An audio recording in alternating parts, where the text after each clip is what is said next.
We're going to switch tracks a little bit, maybe get back to some research, some discussion, and then we'll see where that takes us. So you heard a little bit about both profitability and the changing consumer. We're talking about, as someone mentioned, coping for the next decade, coping for the next change in terms of style, coping for the next change in terms of backward production, and of course, coping with whether it's going to be an e-manufacturer who wins this duel or whether it's going to be back to brick and mortar. So before I get started and introduce our next guest, I'd just like to tell you that there's a short survey that's being conducted, and we're inviting all of you to fill that questionnaire. It will be provided to you. There's more prizes coming through, so if you're a lucky winner, you could actually go on to win a Kindle for yourself, not bad. I think the questionnaires will be passed around, so it'd be great if you could take 2 minutes out to fill that. So, like I said, back to research. We're going to be talking about both revenues. You heard about how there are businesses in India that are actually scaling up in terms of revenue. But I think what often goes unnoticed or undiscussed is the fact that in India, often with retail businesses, the drive-through in terms of what happens both to your margins and your bottom line is actually a different story. Some of them do manage to work with fairly okay operating margins, but often margins are compromised. The profitability isn't as high as what the revenue indicates. So that's the mix we're trying to get through for you in terms of how to drive profitability while being in the Indian fashion and retail business. So let me invite on stage to first make the lead presentation, Dr. Chandan Chaudhary, who's MD of Dassault Systems. And after he's done, we'll have a conversation going as well. Dr. Chaudhary, if we could have you here. So good afternoon to all of you. I have titled this session as How Do We Drive Revenue and Improve Margin? And I must tell you, even if not today, this is going to be a big challenge. And what I'm going to focus on is how do you leverage technology to be able to drive your revenue and transform the margin. Now, I planned this session in a very simple way. We're going to talk about digital transformation and innovation. And for a change, I want to cite examples, not from fashion industry in the beginning. We are going to discuss about how can we derive inspiration from different industries. I just have a slide and a few examples. Then we would get into a study which was commissioned. And this was a very interesting study because the study showed how can you transform your business. They actually did a survey of 400 top executives, and they concluded how can you really make better margin and what it takes to do that. I would also share with you some leading references from the industry so that you know what I'm going to discuss. They're not concepts, they're not theories, but they have been translated into practice in different parts of the world, including we have attempts, endeavors going on in India. We'll make an attempt to all that we are discussing to explain through a case study from Hugo Boss. I selected Hugo Boss, the reason being it has been a brand that has been living for more than 90 years. So to create a brand that doesn't last for more than a decade is not difficult, but how do you create a brand that lives for decades and centuries is a very interesting challenge.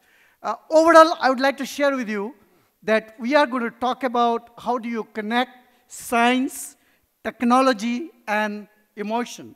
I must share with you that connecting science, technology, and emotion is a very interesting challenge. But if you are able to do that, you can actually win the heart of consumers.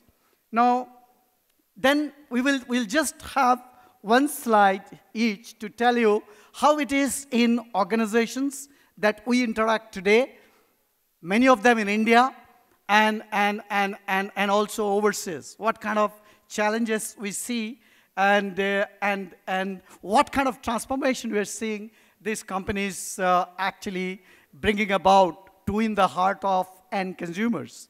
And then I would cite a specific example in the context of an experience called My Collection and an experience called My Store. Now let's get started, right? Somebody was asking me in the speaker's lounge that, well, Dassault Systems has been a company getting into delivering innovative solutions to different industries, right from shampoo bottles to airplanes. And I want to use just one slide to give you examples of some innovations that we are doing in different parts of the world. You see this picture of a heart.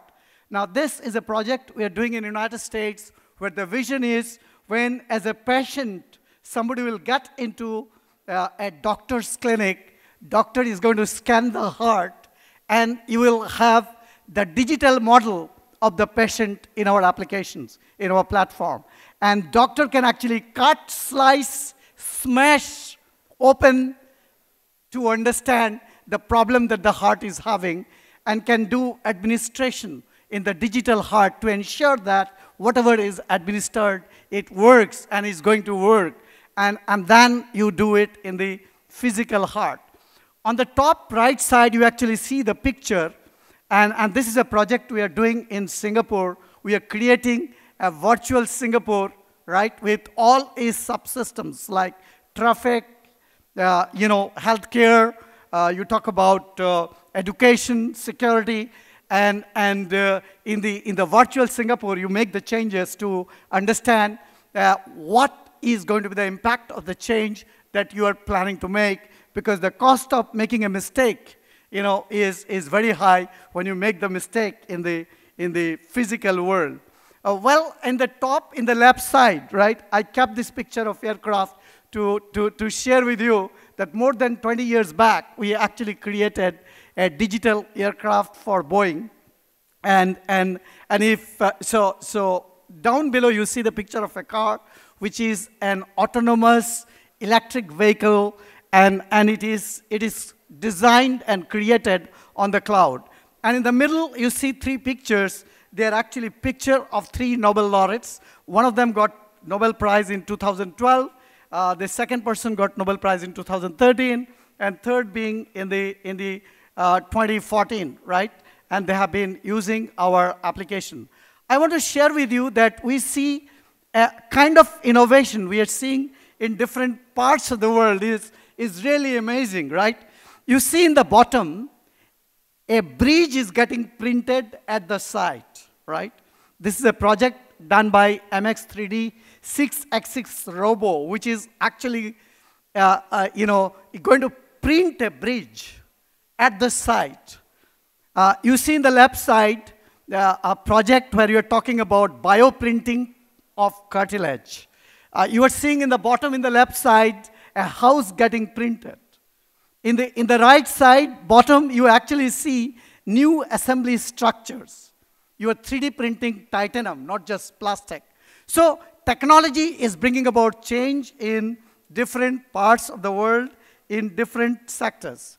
And now I get into the fashion industry, the consumer goods retail industry. We have been working with different brands in different parts of the world. And I would like to just sum up, my presentations before I get into the detail in one word, that consumers buy experiences. And since consumers do not buy just product and services, they buy experiences, the challenges of fashion industry has actually increased. Now, this is a very interesting study, what you are seeing in the slide. In x-axis, you have got transformation intensity.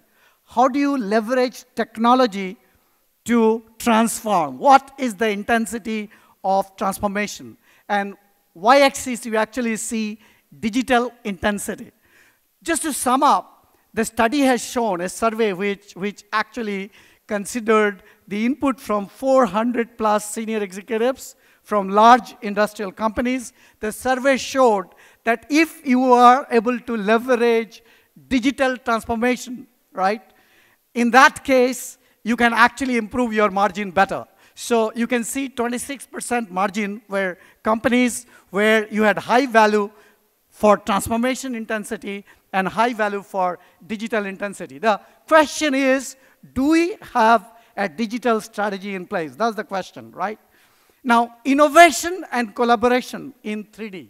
Not just 3D, but how do you do collaboration in 3D? How do you do innovation in 3D? How do you make 3D as a single version of truth is a very, very interesting challenge, right? And if you're able to do this, you can actually do breakthrough transformation. You can create environment which are truly immersive environment. You can create a virtual world, right? A virtual universe, right? Which will extend the physical universe. And it will improve what you experience in the physical world. So there are very interesting projects that right now we are doing where we're talking about transformation of design and development experience in the fashion industry, right? And it's bringing about sea change the way design and development is done in the fashion industry, right? The way you do B2B collaboration, the way you collaborate with your partners in your value chain, right? At the same time, ensuring that you protect the promise of your brand. Now, friends, I want to share with you, how do you get started with just a sketch, right? How do you dream? How do you imagine? How do you provoke your thought process? How do you come out with a product that excites the potential end consumers is a very, very interesting challenge. Friends, I wanted to share with you that we are talking about transforming selling experience, right?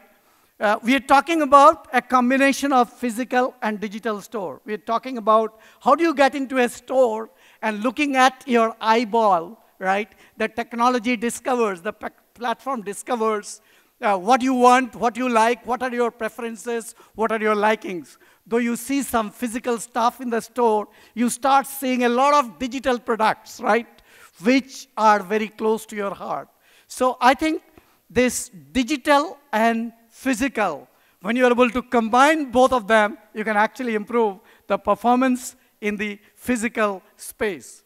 We are talking about transformation of in-store experience.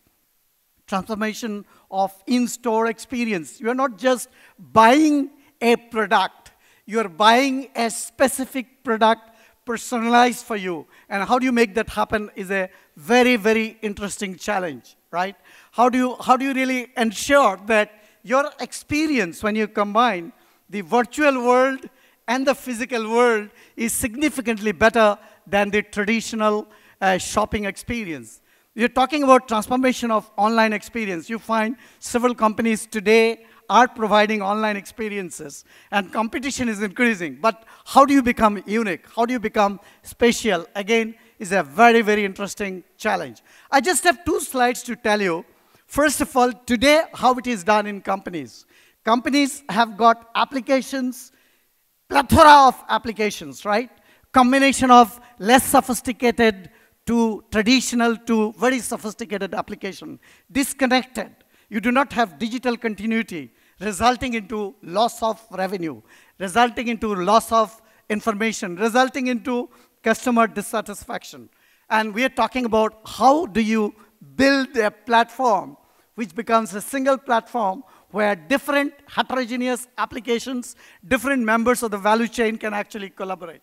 Now, I would share with you all that I've said so far, with the help of an example, a video clip, and it's a case study from Hugo Boss. And you will see what virtualization is doing at Hugo Boss, right? You will see a 3D experience universe getting created to imagine sustainable innovation. You will see 3D virtualization as an integral part of all creative processes. You will see 3D virtual product development process. You will see how creation is happening from starting with an idea till you actually make the real product. And you can explore every angle of a product before you even make the first physical prototype. You will see through this video clip how can you communicate faster with different process owners and partners, right? How do you deploy collaborative platform? And how do you ensure digital continuity? Remember, every leakage in digital continuity is a loss of revenue to your organization, is a loss of margin to your organization, but more importantly, is a loss of customer satisfaction. You would also see how you compare unlimited varieties in a digital universe. How do you improve style? How do you do interactive meetings with other members of the value chain? You will see how can you drive revenue, right? How consumer will experience a new world of digital shopping, right? How do you create personalized output and a new era of efficiencies to drive revenue and transform margin? Now, I would like to take you through this interesting video clip. And I think, you know, it's interesting because you are able to see here through this case study the process that I have mentioned. The world is digital. We communicate faster, connect better, and change constantly. Hugo Boss keeps pace with this change. In the future, 3D virtualization will be the base for all our creative processes. Be part of Hugo Boss Future Virtual World.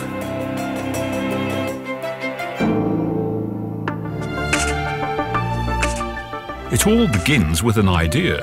With virtualization, our imagination will be turned into reality, right from the start. Explore every angle of a product without any limitations. Communicate faster with all related departments and partners globally before making a physical prototype. Combine forms and fabrics from the digital library. Compare unlimited varieties directly with the virtual prototype. With virtualization, we will start an era of new efficiency.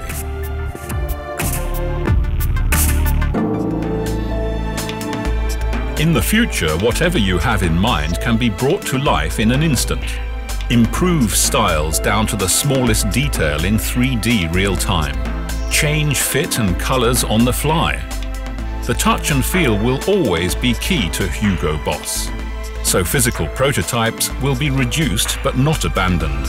With virtualization, we will invest more time and money into an even higher quality of our garments.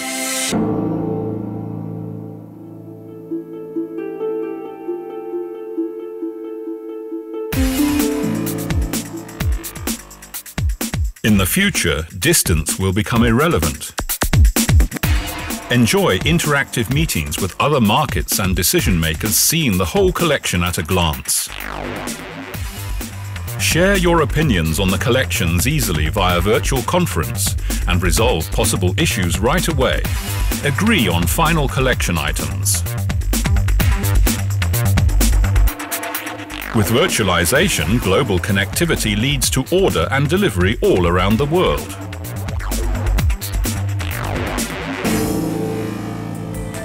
In the future, numbers will raise emotions.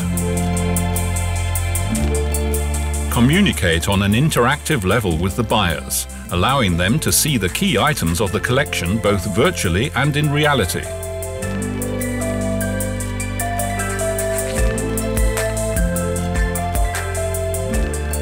Simplify the order procedure with other colors, product varieties, and relevant information of the sample virtually.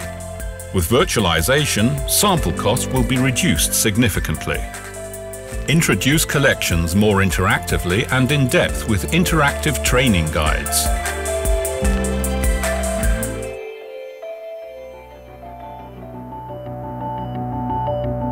In the future, virtuality will become reality. Consumers will experience an emotional new world of digital shopping, being able to select from the entire worldwide HB collections to create their own individual outfit. With virtualization, Hugo Boss sends its customer on an interactive journey which connects the virtual with the real world, providing an even more unique and high-end shopping experience.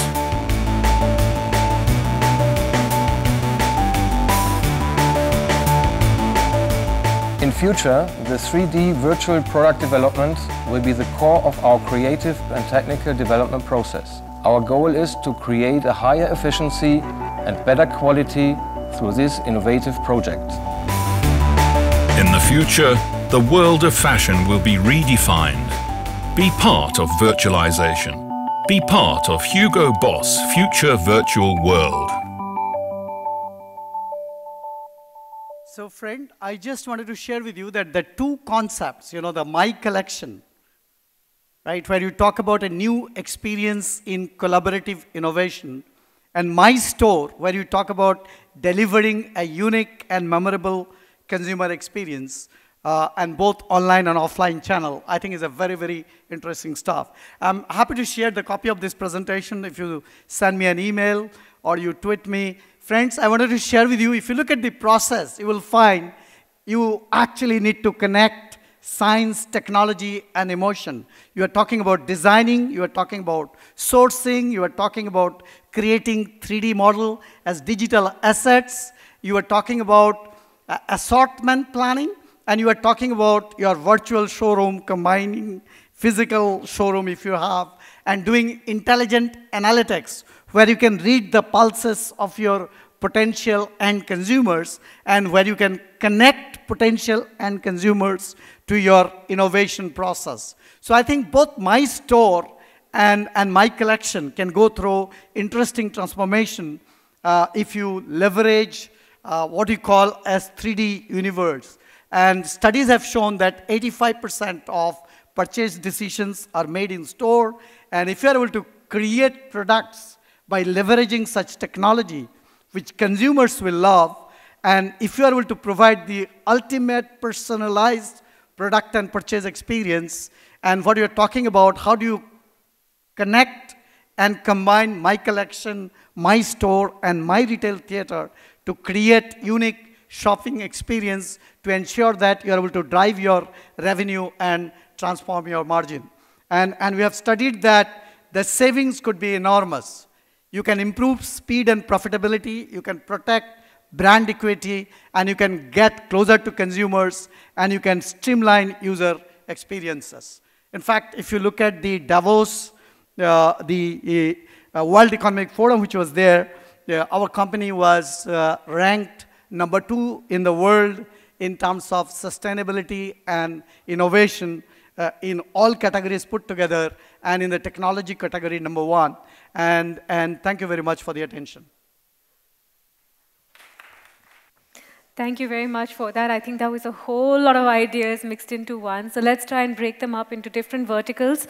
Building brand loyalty, profitability, ensuring best last mile connectivity to your customer. There's so much to discuss, and for that we have a battery of faces from a range of industries in the fashion world. So let me please welcome on stage Dr. Chandan Chaudhary, of course, will be part of that conversation. Bhavik Jhaveri, who's founder and CEO of Preta. Dilip Kapoor, who's founder and president of High Design. Ganesh Subramaniam, ex-CEO of Myntra and now with Stylumia. Rajiv Nair, who's CEO of Celio. Sanjay Roy, who's executive director at Puma. Sharad Mehra, who's the CEO of Pearl Academy, and Vinay Nadkarni of Globus. So we've really got a whole host of faces, and leading that conversation is Devashish Mukherjee. He's back on stage to moderate our guests. Okay, great. The topic of the panel today, I think, is very exciting. In short, it's basically about all the CEOs here. What is really keeping them awake when they look at the next 10 years? And we've had a brief chat in the speakers panel, in the speakers lounge rather, and everybody has a different hot button. So what I'm going to do is channelize a couple of questions with my views, which are my views, not as representing necessarily the youth, but a business view. And we'll try and get some question and answers in at the end if we can tie in some of those things, right? Just to summarize some of the things we talked about internally, which keeps folks awake. Obviously, digitization is there. The virtualization Dr. Chandan talked about is there. There is a channel convergence going on. There is data, which people talked of. Then there's urbanization and a whole host of other things. We also have Kenny from a home channel, which will give you a whole 360 view of how customers shop and really will all these channels survive. So why don't we just go this way in the interest of just being simple. And we have Sharad here who runs Pearl Academy. And basically, Sharad, my two questions, which I'll appreciate your view on to start with, and if there are some cross questions, we can take it, is there's obviously a lot of change happening. It's been talked about in the morning, I won't repeat it, but new segments around women, new markets which are non-urban, of course the youth, and whether they really recognize the current brands, and a whole host of things. So the two things which are your specialization in terms of how you help leaders deal with this change, equip their teams with that change, that's one part. The second is, of course, just the whole skill development at the grassroots level. The fact remains that retail continues to see high attrition. Because of quote-unquote the slower growth, there's been even higher attrition. So the industry hasn't been able to consolidate in a very meaningful way and create a cadre of retail-capable folks. So if you can comment on these two issues which are fundamental to the growth, no matter what we talk about, that will be great. Yeah, thank you. So I think that I've been coming to IFF for a long time. It's the first time I've seen like a full panel, and I was really hoping that they don't run out of chairs, and you almost didn't have one, but now you have one. So I think that, let me answer the second question first, or just make an attempt to answer that question around the skill and the talent issue. And I really hope that skill and talent is one of the things that's keeping you awake at night, because that's kind of one of the things that's a big thing for this industry. And over the years, what I have observed is that, especially when we talk about retail, the aspiration level of an average undergraduate students to get into retail is going down a little bit. So while there is an attempt to skill the students, anything that involves a little bit of words like operations, manufacturing, and retail is somewhere putting off the students away a little bit, and probably that explains the attrition that you spoke about. Because what's really happening is that within the world of fashion, there are so many opportunities that are being created which are not the front-end opportunities, and that's where the interest level of the student is. And that's a trend that we have observed in the last 5 years. Every year before we launch our courses or to manage the portfolio of our courses, we do very extensive market research which covers almost the length and breadth of the country, and that's one of the trend that is emerging. And if I may also add that along with retail, textile is another area where I see a lot of challenge, and it's, textile and fashion are kind of linked together. So that's something that I thought that I'll share with the group here, and possibly for all of us to really talk about it and see that why there are these challenges and what can the industry really do to figure out what needs to be done in that space. Your first question was around? I really lost track. How will leaders really adapt to this change? But my question also on this is, unlike the IT industry, why aren't the retailers really getting together and creating a mass scale skilling program? It's just like depending on luck. I'll just tell you that I don't think so that retailers really need to do that. Because there are institutes like ours, there are some of the others as well. So probably there is the need for having a dialogue between us and the retailers on the other side. So they don't really have to create a program, because we could really work with them and really harness technology here, because online education is again something which is big, and that's one of the big things that's going to drive education going ahead. So maybe there's a solution out there. We could have generic programs, but we could also have customized programs. Customized programs on product, on retailing itself. So I think that's an opportunity which is there. Then to create those future leaders that you're talking about. So I think what is important here is to understand that while there are a lot of institutes who are doing the technical bit, really explaining how the basic science of retailing or how a pattern in fashion works, but I think a lot of effort also needs to be done in the adaptive space. We spend a lot of time, I spend a lot of time talking to the industry and asking them this fundamental question of what exactly is missing out when we are talking about talent. So almost invariably, and that is something I've seen all across industry, the words that come out is that they are looking at professionals with collaborative skills. They are looking at professionals who can deal with ambiguity and all the changes that we are talking about. With so much of technology coming in, and this technology is going to be changing in the years to come. So how do we have professionals who can deal with that? Dealing with ambiguity is becoming an important skill. And finally, teamwork. So, and to add to that is communication skills. Almost nowhere that when I talk to industry, there are aspects of technical skills that the industry talks about. It's the adaptive skills, the emotional skills, which are becoming more and more important for the average student who is going to be passing out and joining any of the gentlemen sitting here. Great. Thanks, Sharad. We'll move on to Vinay, who runs Globus. Vinay, a couple of questions related to the consumer, which basically is a question around, do we really know the consumer? And a couple of things I'll lay as a background. The first question is, how do you see consumers evolve? Are they really even evolving? Therefore, what implications does it have for the scalability of our brands? You know, we keep talking about the same brands which have got 5 stores, 10 stores, but I mean, economically, it really doesn't mean too much. They might be global icons. And at the same time, and it was there in my first opening presentation of the day, I don't think there's too much of loyalty in this business to brands. Each of us have 10 brands in our wardrobe, which is like quite bad by any category across consumer goods. And on the supply side, we want to be hugely design-led. So one of the examples I gave is Uniqlo or Primark basically runs a season with like 18 or 20 options, then broken up into sizes. And Indian brands, which are like 1/20th or 1/30th the size, have 3x the number of options. And we kind of believe the mannequins will get the people in, and you know, it's almost an iceberg principle. So I've thrown multiple things at you, but as a consumer expert and as a somebody running a company, how do you look at these and how are you able to make choices at the end of the day? So would love your wisdom on that. Yeah, I think let's first, since we are a young fashion brand for predominantly for the ladies, so to answer your question, are there brands who cater to ladies more than men's in India? Yes, we are there. How the customer has evolved over the period of time, I think the customer has become much more smarter, much more informed.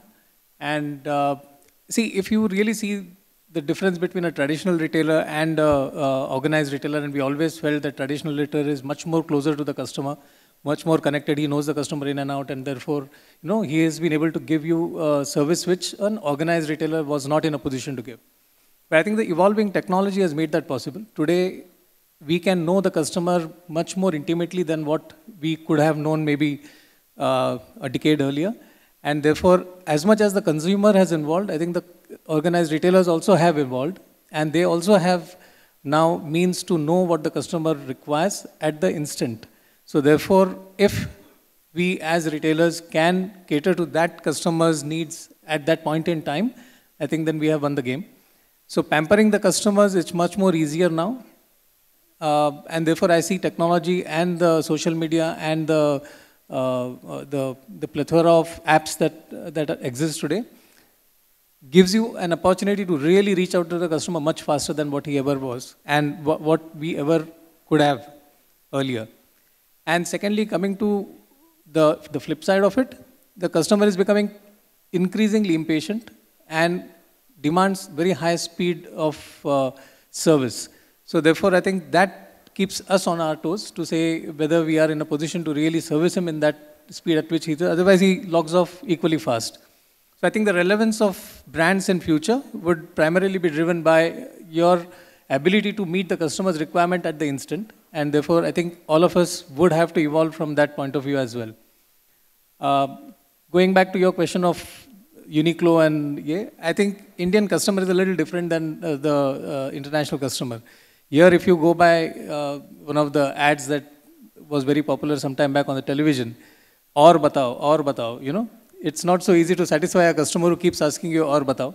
So, and if you see the online shopping, you have huge variety. So if you try and say that, okay, I'll try and satisfy a customer with only 10 types of products, I am sure he will say, thanks a lot. Okay, unless you are a brand which just does that 10 products and therefore he will come to you. I think that challenge exists in India, and therefore we can't do away with as big a variety that that maybe a Uniqlo would not even think of. But to answer your question, whether that is the right way of going ahead, maybe the customers will evolve, and maybe eventually then we also will scale down the width versus depth, which is a perennial problem that we always face. and then come to a level where it becomes easier for the customer to know this brand stands for X, and therefore I'll go to buy this X from them, and it makes sense for us as well as for the customers. So just one quick question. If you had to describe a loyal customer of Globus, what have you learned about that customer? So that can be shared amongst everybody that maybe... See, one thing about the loyal customer of Globus is to say that he or she continuously requires some upgradation of styles, and they look for something different every time. So if you provide something which is a little basic or something which is a little dated, they would come and tell you, no, sorry, this is not something that I expect from you. Today, we drive around 68% of our business from loyal customers. So therefore, there's a good amount of data that is available to tell us exactly what they purchase. And it is very clear. One product which works well in one season, if you repeat it over, so therefore to answer that Uniqlo problem also, you repeat it over 2 seasons and then you'll see the sales dipping there. So, very interesting. But going forward, I think the loyalty is I, me, myself. I don't think the customer is loyal to any brand. And what you are saying is true. It is not that if you can be relevant to him or her, then that is what he or she will require. So as the customers evolves, I think if you don't evolve, then you are laid by the side. Very interesting. Thank you. I have a couple of follow-up questions, but in the interest of time, I'll move forward. Sanjay, you all are in the throes of this whole multi-channel experiment or success, or depending on how quickly you want to declare success, but the experience which we would love to hear from you is how is this multi-channel thing between brick and mortar, obviously online, and maybe other things you want to talk about, really working out, and what are some of the success factors or where you feel the jury's out? Because my own opinion, to be provocative, is I think we've called successes, not for Puma, but for a variety of businesses too early in too many areas. So from a multi-channel experience, what can you share where you feel we should think about those as important considerations? See, we've been about 10 years in this country, and we are today about 2,700 gross retail sales, which is a pretty large retail sales for this country. And that's not going to happen if you're going to focus on one channel exclusive stores or one channel distribution. It's not happening. The channel just does not have the depth to give that kind of sales, even if for a brand like Puma, which can be sold, and footwear brands have those advantages that they can be sold in huge quantities. So multi-channel is a necessity. The challenge that you have with multi-channel, or the challenge with managing scale in this country is, when you are small, when you are 50 CR, 70 CR, a bunch of people can manage the entire show. But given the fact that you cannot raise price beyond a point, cost is the way it is. Your margin, operating margins are very, very thin. Your loss in efficiency is going to bite you. And that's what bites most retailers, most brands in this country. Where we see, I'm coming to technology for a second, but if you have not applied technology and optimized every part of your business on a real-time basis, you cannot expand and forget multi-channel. Because if you're going to do, people cannot even optimize one channel at a time.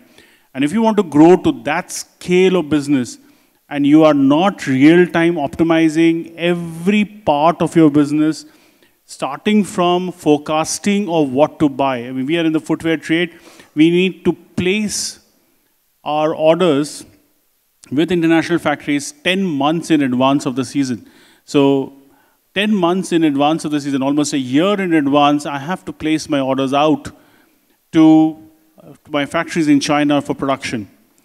Which means that if I'm now playing a single channel, which is an EBO, I still have some bit of data to figure out what's going to happen, and it's my own store, so I can place it there. Now think about, you have wholesales, you have third-party distribution. I also do multiple small channels, schools, sometimes TV, sometimes online. There are all channels where people come and buy. And if I'm not able to optimize the situation, multi-channel is not going to happen for you. Saying that, this is a business where the challenge that is there is you can either make it extremely technical and only work on data, or take data as the base and put a smart fashion guy on top of it who looks at the data and then figures out what to do with it and do a forecasting based on it. So the combination of the ability to be objective and subjective at the same time is where I think we have managed to do well. In my opinion, technology has a big space for us, a big space, right from optimizing to also customer satisfaction. Going forward, for every individual that we hire, for every 2 individuals that we hire, we'll probably end up hiring 1 guy who's on the technology side of it. That's where we see ourselves to be. That's my... Your initial reaction, hand on heart, is this technology thing is working? Because most of the folks I work with, it's multiplying the problem. So you multiply the inventory, you multiply the people, and this convergence which you're talking about, which is, by the way, excellent, I'm not yet seeing. So I'm just pushing you on that. We just launched Omnichannel about 5 months back, okay? Though we don't want to talk about it in the press at this point, we don't want to discuss about it. It's very, very fancy to talk about Omni. I know the kind of execution problems that we are struggling with, and it's a long way, but I've seen initial successes of as much as generating about 1.5 CR of sales a month already. And this is when it is shipped from store directly to the consumer. It's a paradigm shift of what's happening. You are maximizing your existing inventory in a store, giving them online traffic, okay? Very romantic to say, very, very difficult to implement, okay? But I have seen success in the last 4 or 5 months that we have been operating it. Still we're operating it in about 15 stores, plan to take it to about 300 stores. I see huge benefits, huge. I mean, it could give me as much as, in the next 2 years, 5 to 8% of my sales, which is not small to... That's not small. Excellent. Thank you, Sajay. Dilip, I was very happy to hear about your focus on the product and the product technology. So my question to you is fairly simple. Of course, a lot of your experiences from outside India with regards to the desire to push this technology frontier forward. My question is, in India, do you think people are ready for it? Will they pay for it? And what's your advice on how the products need to be more technology, more functional, if you will? That I'm putting a word in your mouth, that's not the word you used. Because at least from the morning, everybody's talked of everything except the product. So I love it when you say, hey, are we talking about the product? Are we making any innovations there? Or are we just going to sit on these fancy chairs and talk about other fancy things? So product, what are your advice and lookouts on that? It's obvious that getting the right product, the right time, the right place, which is what we essentially are talking about in terms of technology, is critical. And I would say it's a given. I mean, I don't think there's any point in arguing about it, certainly. We pore over data, we pore over how to handle it, how to get a product there on time. Where I've been really intrigued by technology is how does it affect our lifestyle, and therefore how does it affect actually the product itself? What does it mean for the product? And I don't think I have a very clear answer to that. I think it's a battle there, and technology is clearly influencing all our products, and if you don't, you're going to become a fuddy-duddy. You know, every bag that we make has to have a laptop space, has to have a place for iPads, you know, that's the most simplest place. Every wallet has to have RFID now. These are very critical things that, you know, are being affected at the product level by your lifestyle, by the fact that what you're using technologically, how is it going to affect the product? I think that's you know, something that we struggle with, because I would love to be able to have the ability that you put your cell phone in my bag and it automatically recharges. I mean, that's the type of thing that I think a product needs and we're trying to move towards. But at the same time, there's a reaction to technology. Some of the greatest successes and very interactive reactions I've had on social media, very technology driven, has been on things that we've done which hark back to anti-technology. We re-brought a range which is, when I first started designing, in 1978 to 1980, what we called our icon bags. And we did an exhibition on it. And that is really as pre-technology as you can imagine. And in my stores, that was the greatest success I had this year. I mean, surprisingly, there is a reaction to technology. Technology is becoming critical. Technology is affecting my product. It changes the way I look at product. Men want things to be technological, but there is a clear reaction to it also. The second thing we launched, which was a very big surprise to us, we launched just very simple notebooks. Who uses notebooks? I mean, notebooks is the most useless thing you can imagine, the most anti-technology thing you can imagine. And we had large window things saying, going back to the art of writing.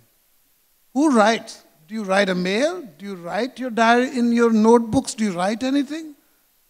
And amazingly, and this was driven by young women, can you believe it? It wasn't driven by men. It wasn't driven functionally. It wasn't driven by, women who are educated, with PhDs or whatever. It was driven by young girls who were writing. Can you believe it? They loved our notebooks to write poetry and to write things they loved, travel and stuff like that. Now that's real anti-technology. So I think at the product level, go beyond the product, how it's affecting our brand, we're really facing two things here. We're facing how do we connect to our heritage.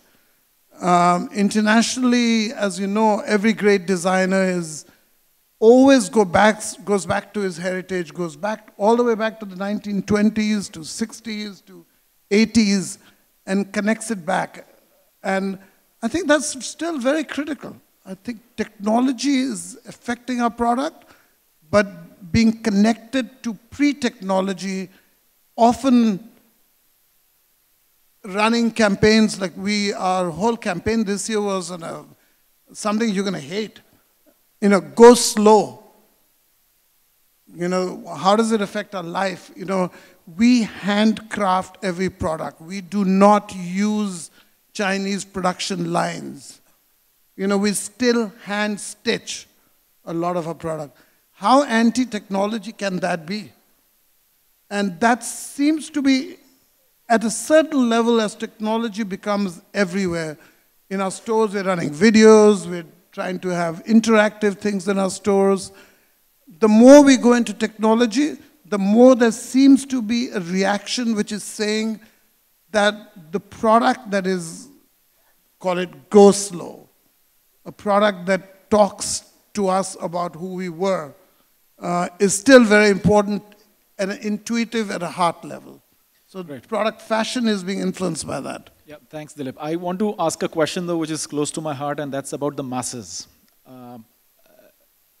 Your story probably won't apply to them yet, but they're all upgrading. So if you look at the workers in a factory, if you look at the drivers, the maids, they're using wallets nowadays, they're using handbags, they're actually carrying a backpack with their food, some water. So my question is, what's the implications of this technology at a mass level? Because if we can't make an impact at that level,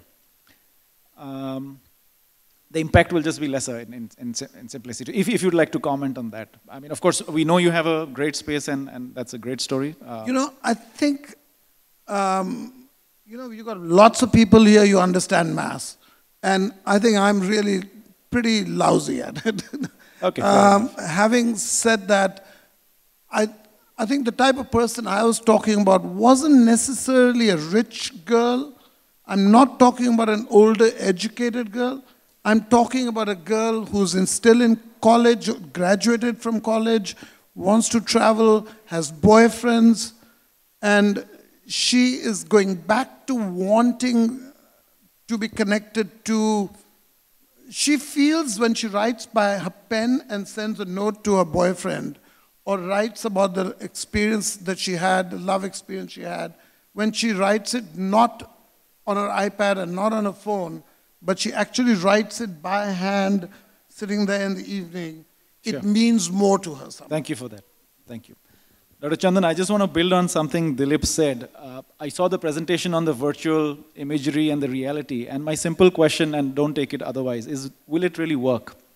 Because I think even though we haven't gone to the full end of technology, we've already come back to what Dilip is saying. Half the blogs you read in life, oh, you know, stabilize yourself, don't be on Facebook, don't be on mobiles, live life the proper way. And you know, if I had that much time to do that much of virtual reality, I might as well just try those shirts and get on with it, for example. So you are in that space. What are you observing and what keeps you awake in terms of which way the customers will go?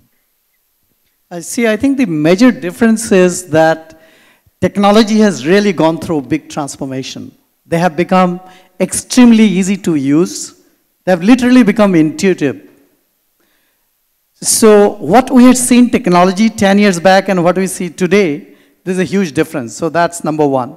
Number two, if we want to be a player, and if you want to drive our revenue in a sustainable manner, and if you want to create value to our shareholders, I think it's extremely important that we leverage technology, because this helps you to be agile, and this helps you to come out with products which will offer unique experiences to your potential end consumers. I think most importantly, you can connect the end consumer in the innovation process.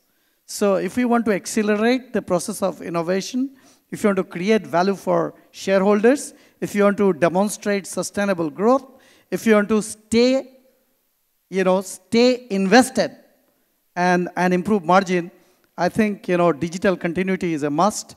Platform like what I had shared with you, they're not concepts, they're not theories, they're running with large brands. And I think it's a journey, and the sheer experiences of going through that journey is very exciting because it creates value for customers. Thank you, Dr. Chandan. Hello. Yeah, thank you for that. Bhavik and Ganesh, my questions are on similar lines. Maybe you can answer. So the question is really, both of you are game changers in this whole e-apparel space in a variety of ways, both from discovery to commerce. What is the sustainability of the customer stickiness if you take the pricing and the discounts away? I'm just being provocative. And from the economics perspective. So in general, what's been your experience? What do you think is going to work? So some of your thesis around that, I think, will be very useful for all of us. So I think primarily our belief is one, that digital is not technology. Okay, digital is culture. So it's the culture that we adopt, and that covers technology as one of the pieces. Obviously, it needs people, processes, and products to also adapt to it. And it's not just about putting best of the technologies and VRs and AIs, and that will just make us, or believe, or we'll believe that we have been the best technology product fashion company out there. I think the second point which we want to make here is, we all as humans are naturally been built to adapt. And future is everything all about what we adopt today. We as retailers are really, we really need to consider this as a primary emotional factor behind when we talk about consumer evolution cycle, we're talking about natural evolution? No. We're talking about something that we want to offer our consumers. We want to offer consumer experiences which will help them adapt today so that they embed to futures that we are looking at. And that's what I think creates a lot of opportunity for us today. So let's talk about how we really create these cultures, people, the technology, the processes, the experiences, which are all creating the future for us. And if we are not together on the same platform, building these experiences, then our consumers are adapting in different forms, and they're evolving in different forms. And then we have a segment in consumers, which we're not able to handle. I think that's where we are, and I think a couple of experiences, or probably the case studies I'd like to put up is something like what Nordstrom did. We all talk about how do we bring digital and technology back to the stores. What Nordstrom does is a very simple thing. They put a physical card, a Pinterest icon or an Instagram icon next to each and every product which is trending on Instagram. Now, what sort of technology does this need? It just needs somebody to analyze that this is the most trending product in the internet. Let's just have a physical store. Customers also understand that. And he puts a very simple physical card in the store that's a trending product on Instagram. And this is not technology. This is digital culture. For example, Pizza Hut, right? They are talking, or the Domino's. They said, OK, consumers don't reach us. Let's reach out to our consumers. And that's how you make differences. That's how your consumer experiences you. And then you have the stickiness, the loyalties, and then the discounts and other things just goes away, right? Thank you. Thank you very much. Ganesh, your take on this digital culture. Is it a culture? Yeah, I'll just take a deviation on the question, right? Sure, please. You know, being in the industry, you know, spent a lot of time in offline and last few years in online. You know, I empathize with every professional in the industry. It's one of the challenging businesses to do, right? I've personally gone through this journey. Therefore, the key questions I had was, you know, the industry asked some few questions, right? Well ahead of time. 1 year ahead, we had to forecast and say what to buy. Very big question, right? And continues to be a question for decades. Second question, having spotted and bought, I don't know which store to send which products, right? Dynamically, taste is changing. Fashion is changing so fast. It's a tough question to answer. Next question, now that I've got in my store, which customer to sell what product? Right?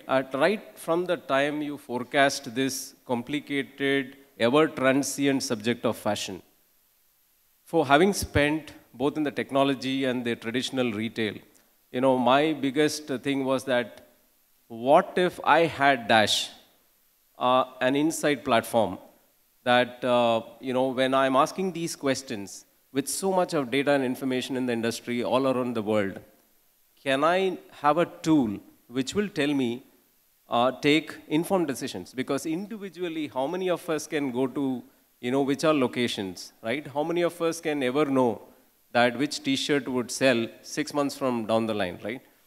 So that's where, first of all, you know, I wanted to create a technology platform. So partnered with somebody, you know, who's at the cutting edge and an award-winning artificial intelligence and machine learning specialist, Ram Prakash. And today, I think what I want to touch upon is there are technologies that are developed to convert subjectivity into objective, right? For example, we all say, you know, people used to ask me, Ganesh, you know, do you think that, you know, fashion can be predicted, fashion can be decoded, right? Today, technologies are available which is used in other industries. Facial recognition. Human brain is the only thing which can recognize faces in milliseconds. You saw somebody 10 years back. If you just see that person's side view, you recognize this person looks like that. How fast the human brain makes, right? It's very, very subjective. Now, today, a computer vision technology is available to figure out whatever product you see.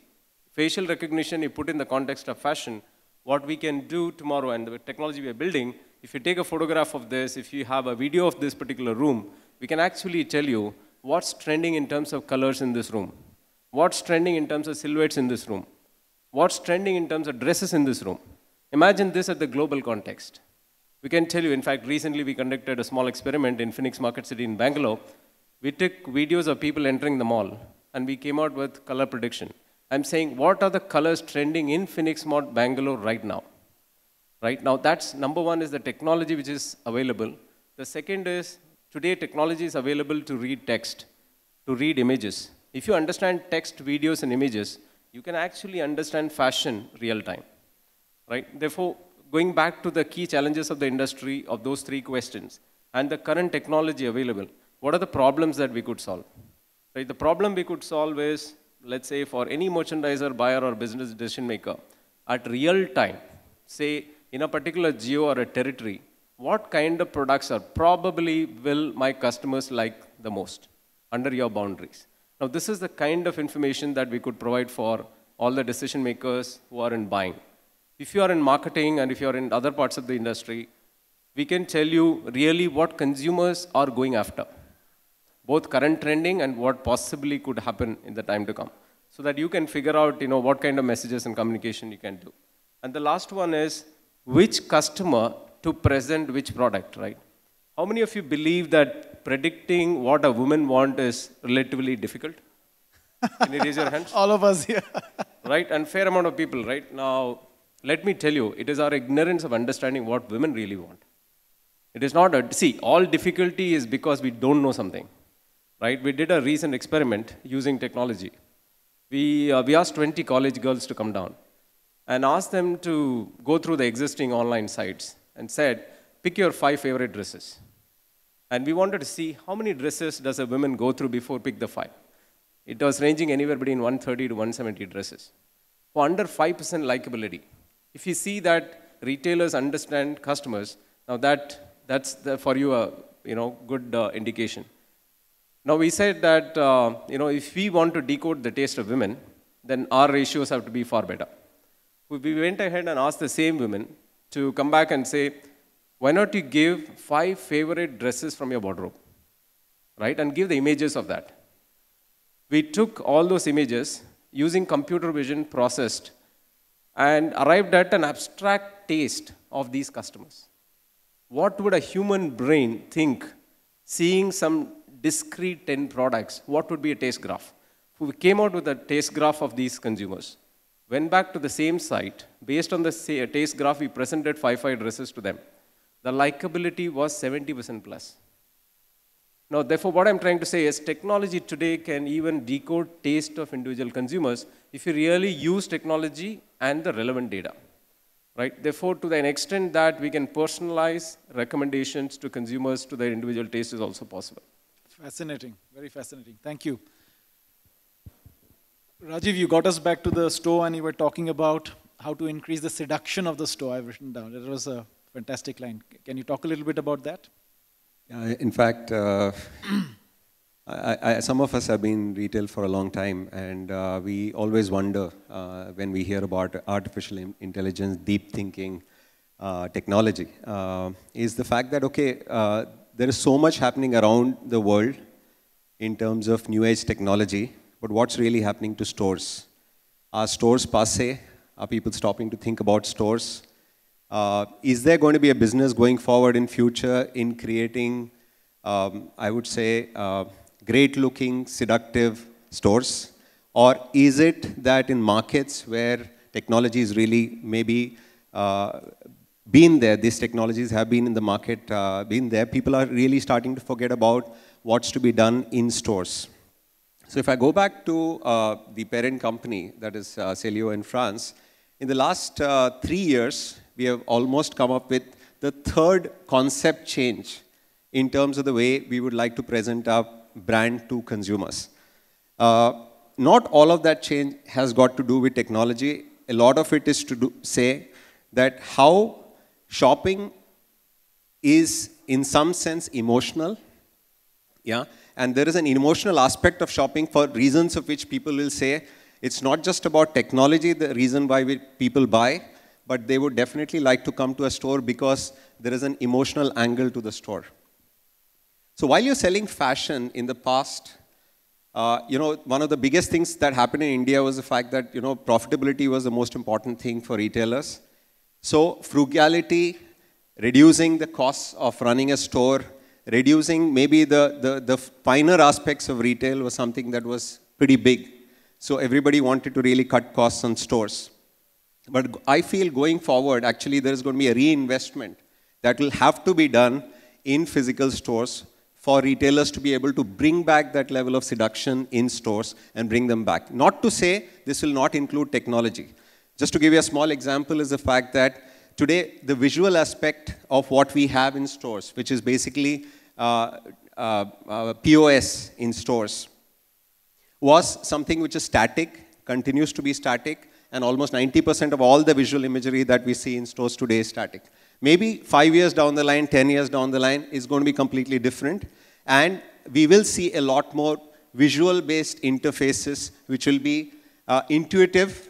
It will be something which will be connected to technology. It will be connected to internet. So we also spoke about how to integrate, say, maybe Instagram inside the store. So we cannot take away the fact that the consumer culturally is moving more towards technology, but the fact that can we integrate the technology in the way we create stores, the way we create desirability within the stores, and the way we actually exhibit technology within the stores. So that's, I think, the challenge that comes to our mind.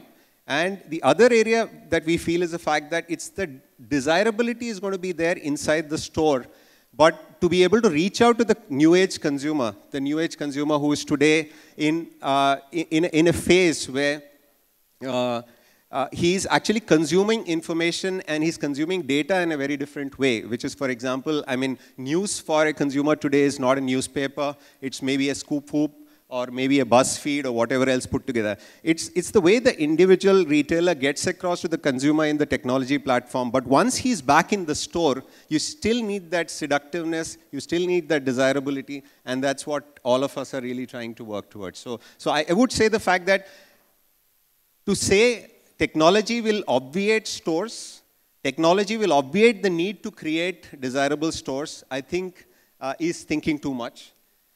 Technology should be able to facilitate the customer to come and interact with the store, but I think the real meat is going to be when a consumer actually comes inside the store and feels that sense of emotion while he's buying a product, and that's the reason why he'll keep coming back to the store. So that's my view. Thanks, Rajiv. And I think a lot of that is already being seen in a lot of the developed markets. Anyway, more on that perhaps later. Kenny, a final question to you. You know, we've talked about a lot of channels, brick and mortar, etc., etc. So what do you see as the role of home shopping in terms of mind share, wallet share, and what are some of the global success factors you think will be applicable also in India? Sure. Firstly, let me introduce myself.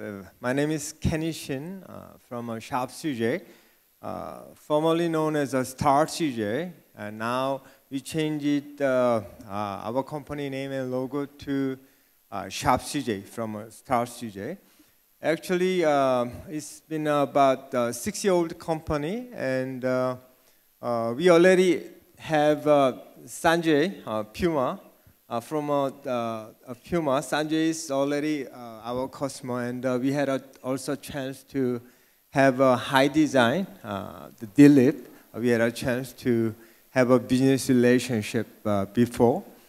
I'm almost sure that the people here, almost 100% of the time, you already have our channel in your home, either DTH, like you know, Tata Sky, or Airtel, Videocon, and whatever, and major MSOs like Hathway, and then in cable, whatever.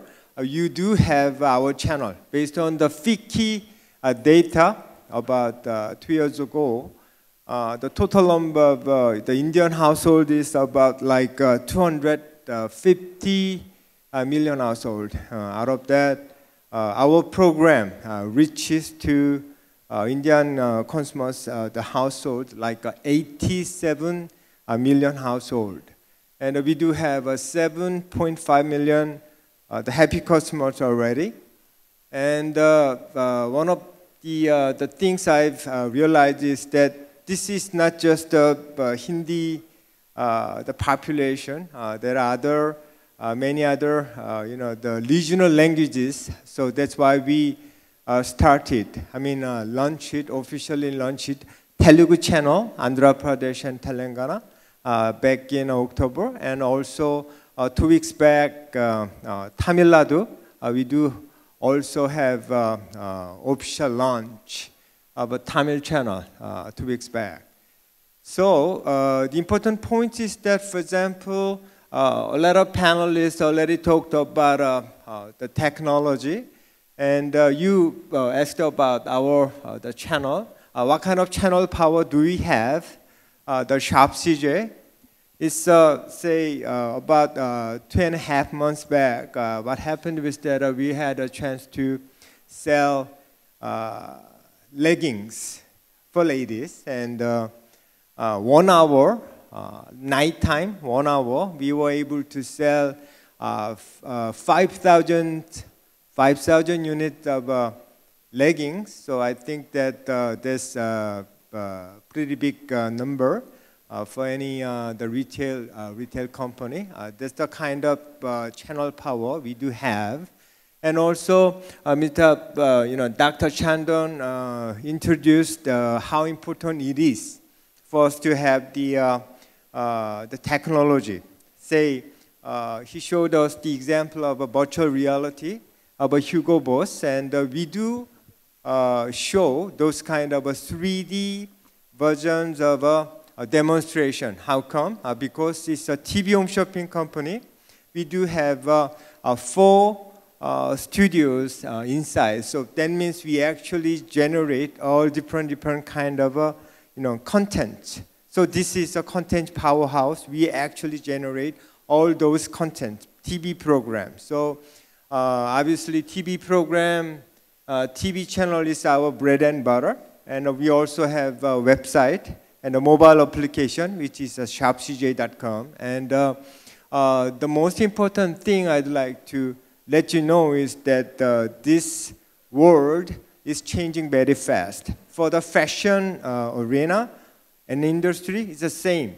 I think that the important difference between, say, apparel and the fashion, apparel, I would say, is kind of a functional term, but various, for example, the fashion, we have to think of at the same time a trend, fast changing trend, and what would be the consumers, especially Indian consumers in this, the India, needs and wants for the fashion. So that's why we create a content based on the storytelling, which can be customized to especially Indian ladies. That's our main target. So that's what we do. Thank you, Devash. Thank you. So I think that's been a very wide and rich set of views. I think we have time for a couple of questions. Couple means maybe 2, maximum 3. So if you can have a couple of microphones ready, please feel free to ask your questions. We'll try and take as many as say up till 5 minutes. Don't want to delay the sessions too much. Hi. Yes, sir. Oh, sorry. Can you raise your hand, please? Sorry, somebody was speaking. Oh, yes, ma'am, please. Hi, my name is Solange. I don't really have a question. I have a comment. Maybe you all can react to it. Do you think that the customer wants to be provided with their choice of technology? Perhaps the industry is making an error of judgment by trying to make technology special and exclusive, and deserting older technologies by relegating them to a pre-technology concept. Perhaps the evolving consumer wants to be able to choose his or her product without being shoved into a space that hyper-innovation pushes them to. So I think maybe if we had a wider range, a wider acceptance of technology or a broadening of the concept, it may help, if anybody wants to react to that. Great, thank you. Any of you want to react? Yeah, I think, it's a very interesting question. The point that I wanted to share with you that increasingly you will find technology players will realize that they need to collaborate. So as users and consumers will not actually bother about underlying technology. They will bother about experiences they get. So I think the complexity of technology will get encapsulated in an umbrella framework. And as end consumers, we'll only have user experience. Any of you would like to comment on it? Yes, Dilip? Yeah, I just want, working? Okay. I just wanted to say that as a customer, I really don't want to see technology. I just want I love my Apple phone simply because it's so easy and intuitive. So I'm not really sure what you meant by choice of technology at the final stage. Do you mean in the product? Do you mean in, because most of it is back end. No, I in fact was talking about what you were talking of. You were saying that, how you had the handcrafted books, or you had notebooks which nobody would have otherwise thought would be, a selling item in this age of iPads and, digital notebooks. So I'm just saying that I think you're right.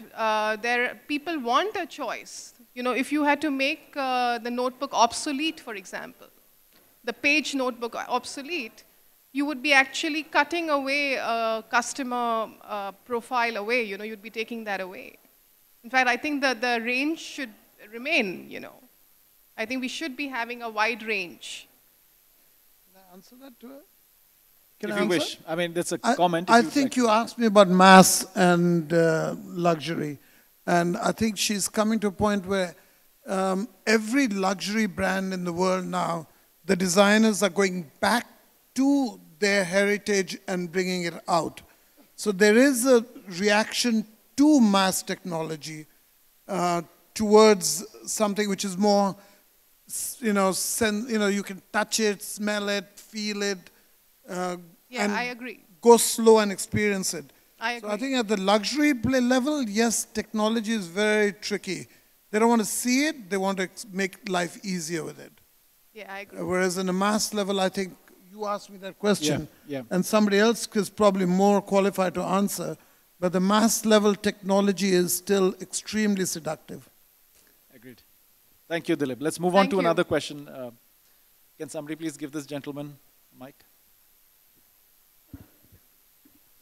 This is not a question, just a comment. Even the first panel, even this panel, there is not a single woman on the panel, and all the consumers we are talking about are women.